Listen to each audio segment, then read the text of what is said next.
Hi, you're listening to Childless and Moving Onward. This is the place where we talk about thriving in life when you're a woman who is childless, not by choice, regardless of the road that brought you to childlessness.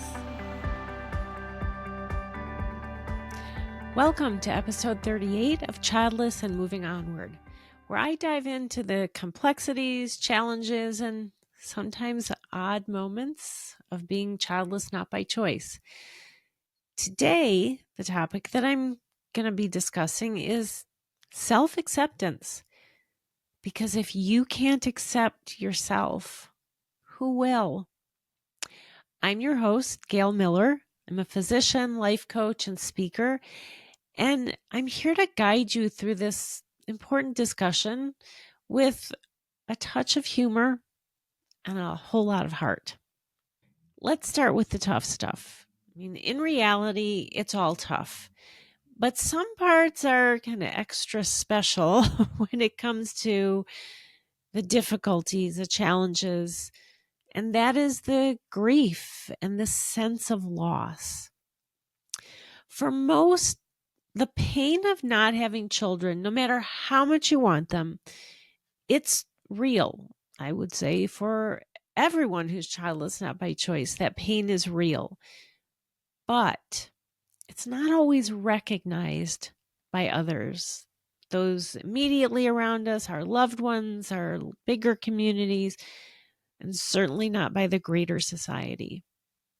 The sense of loss for a child that you've either have never conceived or who you never met is incredibly hard to describe. Now, even though it's difficult to describe the pain adequately, the pain is still very real.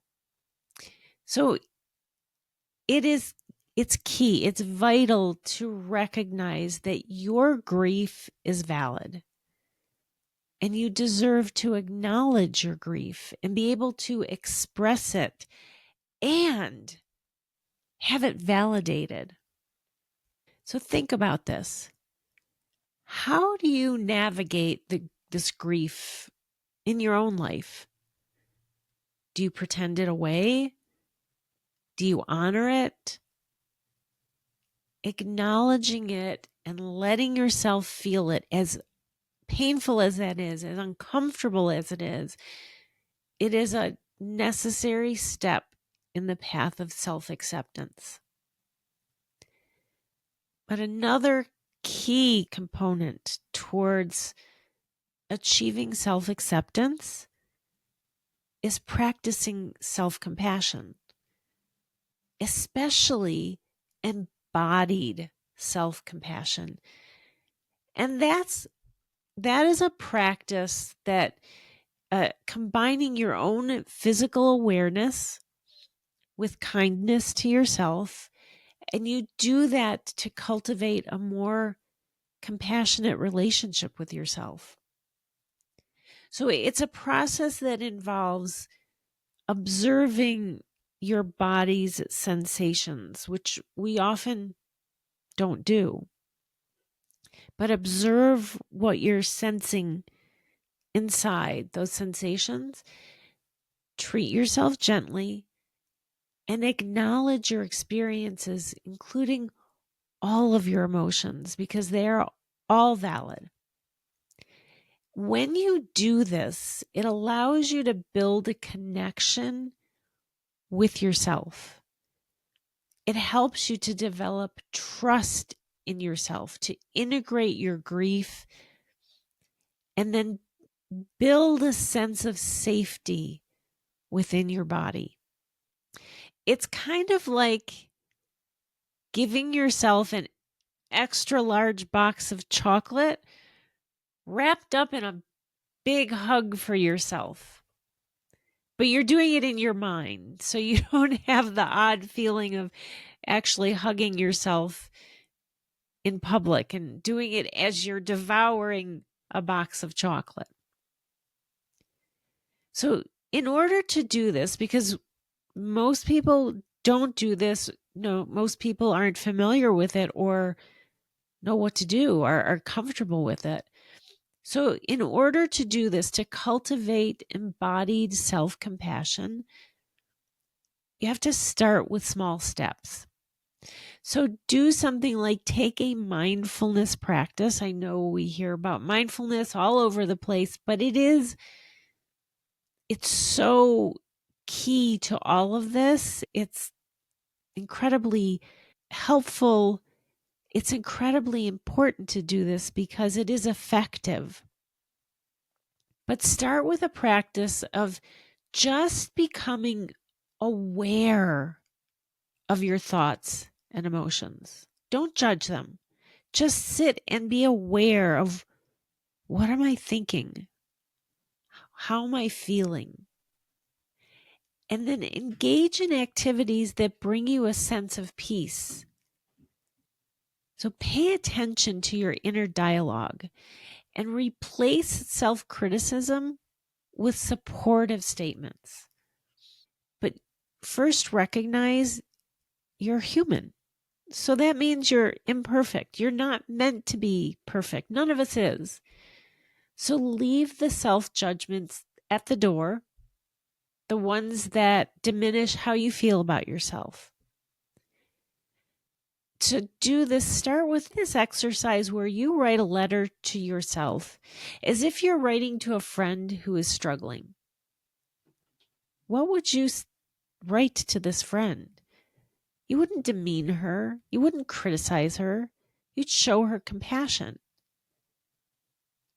You'd offer her words of encouragement instead of words of self-criticism. So write that to yourself. Another strategy is to figure out what you need in the moment to soothe yourself. Do you need to take a short break?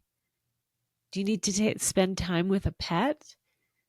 How about taking a walk outside and feeling a cool breeze or any breeze on your face? Only you know what you need in the moment that will be soothing. Part of this is also practicing forgiveness, releasing that self-blame, the woulda, coulda, shouldas. I should have done this. If I hadn't done this, then I would have this. The if onlys. None of that is helpful. That needs to be released. One technique for doing that is to write out what you blame yourself for. But then take that piece of paper, tear it into tiny little pieces, and blow it into the wind to release all that blame, set it free, set yourself free. Now, I know that some people may not like hearing that because, like, we're setting, that's trash going into the wind. It's a piece of paper, or find out another way. Maybe take that piece of paper, and if you have a barbecue or a bonfire, you use that as kindling. All of these strategies are ways of embodying self-compassion. These are all techniques for embodied self-compassion. You need that self-compassion in order to cultivate self-acceptance. Another component of self-acceptance is resilience. Now, I recognize none of us want to have the need for that resilience. We don't want this. But here we are. So let's be real. Life in general can be tough. When you're childless, not by choice, it can be really tough. But you can be tougher. So here's a few strategies to begin to develop that resilience. As always, engage in self-care. If you don't take care of yourself, you can't develop or grow your resilience. So engage in self-care And then practice problem-solving skills. Start by setting realistic goals for yourself. What do I mean when I say realistic? Don't start with a goal of, I'm going to cure world hunger, right?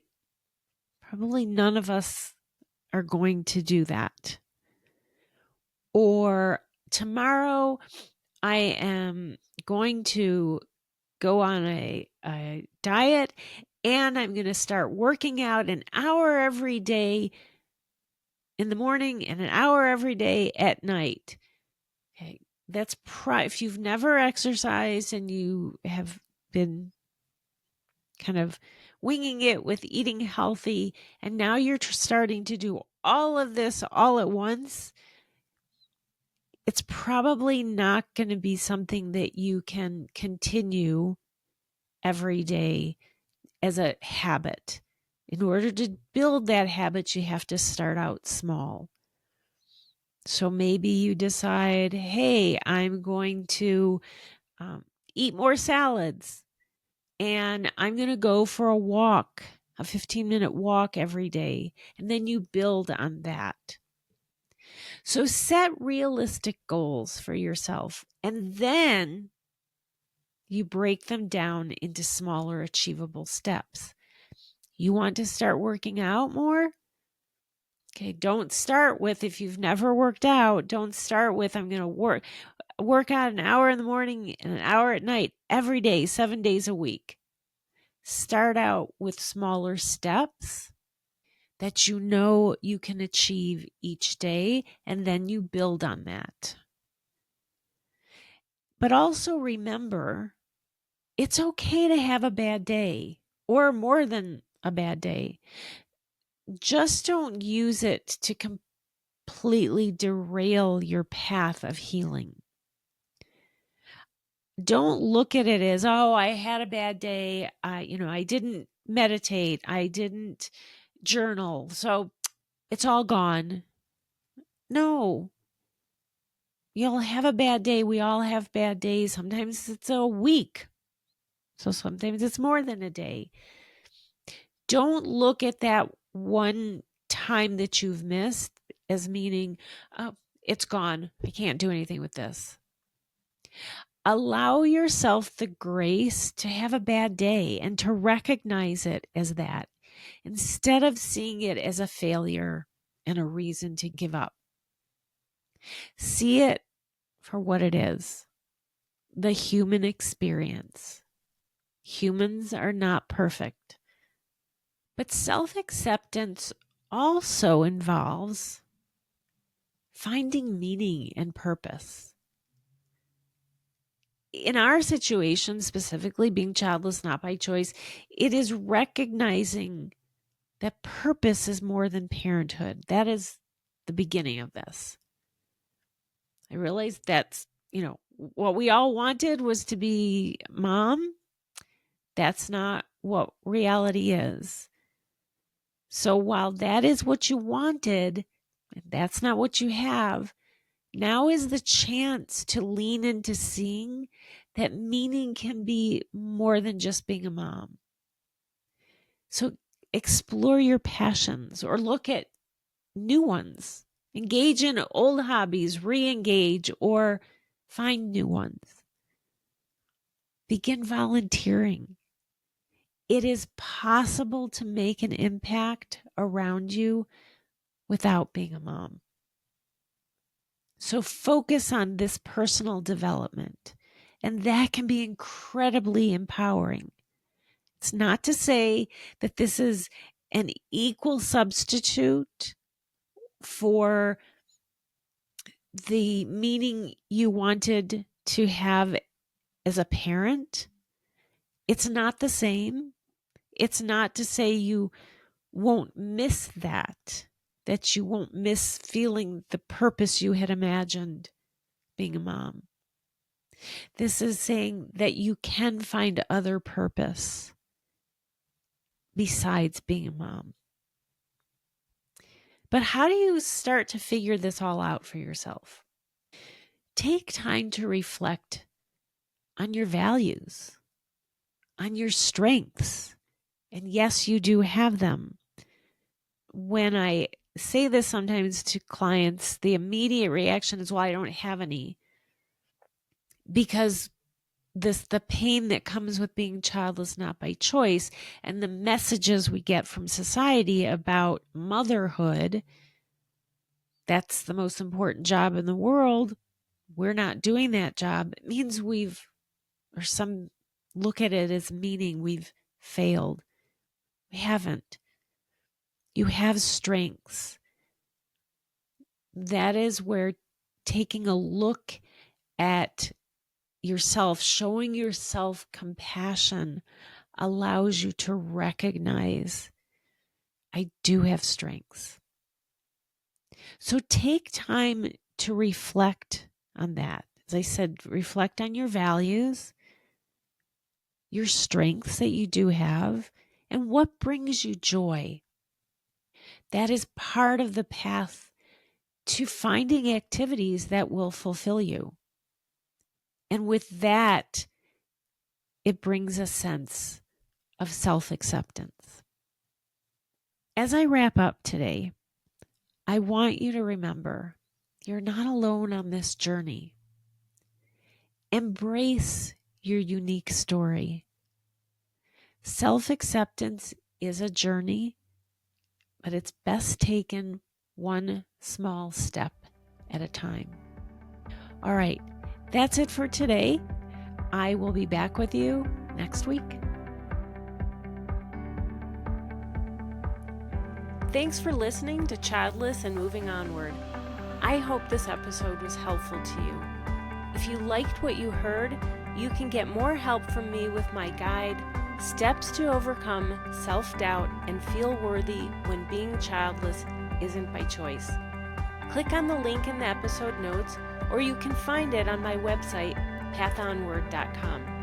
Until next week, thanks again for listening.